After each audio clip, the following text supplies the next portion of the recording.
আমার ভালোবাসার মানুষ, সে এখন আর আমার কাছে নেই। তাহলে আমি কেন তাকে ভালোবাসার মানুষ বললাম? কারণ আমি তাকে এক্স বলে অপমান করতে চাই না। এককালে তাকে প্রচন্ড পরিমাণ ভালোবেসেছি, আর এখনো বেসে যাচ্ছি।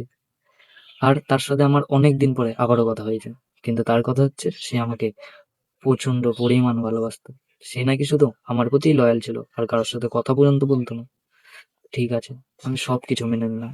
তাহলে এই জিনিসটা কি?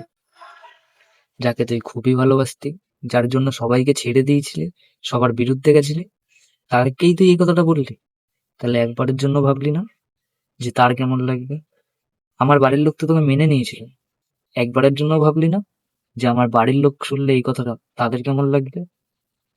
চল, এইটার নাম যদি ভালোবাসা হয়, তাহলে তুই আমাকে ভালোই বেসেছিলি। আমারই বুঝতে ভুল হয়েছে। আর তুই আমাকে বললি যে আমি তো আমার মাকে হারিয়েছি, তোর মাকে তোর থেকে কেড়ে নিতে না। তুই কি করে ভাবলি যে তোর মাকে আমি তোর থেকে কেড়ে নেবো? আসলে তুই ভয় পাচ্ছিলি যে আমি যদি তোর পার্সোনাল কিছু যদি তুলে ধরি, আর আমি যদি তোর পার্সোনাল কিছু যদি তুলেই ধরি, তাহলে তোর চোখ দিয়ে আর তোর মায়ের চোখ দিয়ে, দুইজনের চোখ দিয়ে জল বেরোবে। জল বেরাবে, আমি এটা খুব ভালো মতনই জানি। কিন্তু হ্যাঁ, তুই হয়তো একটা জিনিস ভুলে যাচ্ছিস, যে তোর মাকে আমিও মা বলেই ডাকতাম। আর কোনো ছেলে কি পারে যে মায়ের চোখ দিয়ে জল বেরাবে সেটা ছেলেই কারণ হোক, যে ছেলের কারণে মায়ের চোখ দিয়ে জল বেরাবে, এই জিনিসটা দেখতে? দেখ, মা বলে তো ডেকেছি। হুম, পারলে ভালো চলবে, খারাপ না। আর তোকে তো ভালোবেসেছি, পারলে সুনাম করবো, দুর্নাম না।